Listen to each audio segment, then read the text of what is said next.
হিজরি বছরের প্রথম মাস হল মুহররম, যা ইসলামে বিশেষ মর্যাদাপূর্ণ। হাদিসে একে আল্লাহর মাস বলে সম্মানিত করা হয়েছে। এই মাসের 10 তারিখ, যা আশুরা নামে পরিচিত, তা ঐতিহাসিক ও ধর্মীয় দৃষ্টিকোণ থেকে অত্যন্ত তাৎপর্যপূর্ণ।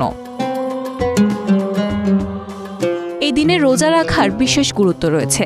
মুসলিম শরীফে বর্ণিত, কেউ যদি এদিন রোজা রাখে তাহলে আল্লাহ তাআলা রোজাদারদের আগের 1 বছরের গুনাহ ক্ষমা করে দেবেন। এছাড়া এই দিনের রোজার হাদিসে জানা যায়, আশুরার দিনে মুসা আলাইহিস সালামকে ফেরাউন থেকে মুক্তি দেয়া হয়। মুসলিম শরীফের 2523 নম্বর হাদিসে হযরত আব্দুল্লাহ ইবনে আব্বাস রাদিয়াল্লাহু আনহু থেকে বর্ণিত, তিনি বলেন, রাসূলুল্লাহ সাল্লাল্লাহু আলাইহি ওয়াসাল্লাম হিজরত করে মদিনায় এলেন এবং তিনি ইহুদিদের আশুরার দিন রোজা পালন করতে দেখলেন। এরপর তাদেরকে এই সম্পর্কে জিজ্ঞেস করলেন। তারা বলল, এই সেই দিন যেদিন আল্লাহ মুসা আলাইহিস সালাম ও বনী ইসরায়েলকে ফেরাউনের ওপর বিজয়ী করেছেন। তার সম্মানার্থে আমরা রোজা পালন করে থাকি। তখন নবীজি সাল্লাল্লাহু আলাইহি ওয়াসাল্লাম বললেন, আমরা তোমাদের চেয়েও মুসা আলাইহিস সালামের অধিক নিকটবর্তী। এরপর তিনি এই দিনে রোজা পালন করার নির্দেশ দিলেন।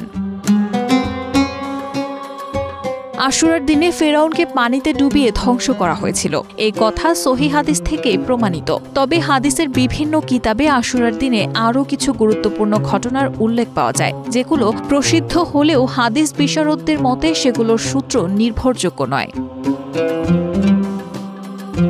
এই ঘটনাগুলোর মধ্যে রয়েছে, আল্লাহ তাআলা এই দিনে হযরত আদম আলাইহিস সালামের তওবা কবুল করেছিলেন, নূহ আলাইহিস সালামের নৌকা জুদি পর্বতের ওপর নোঙর করেছিল এবং হযরত ঈসা আলাইহিস সালামের এই দিনেই জন্মগ্রহণ করেছিলেন। যদিও এই ঘটনাগুলো আশুরার মাহাত্ম্যকে ঘিরে মুসলিম সমাজে প্রচলিত আছে, তথাপি এগুলোর প্রমাণ সহিহ হাদিস দ্বারা নিশ্চিত নয়, তাই এ বিষয়ে সতর্কতা অবলম্বন করা উচিত।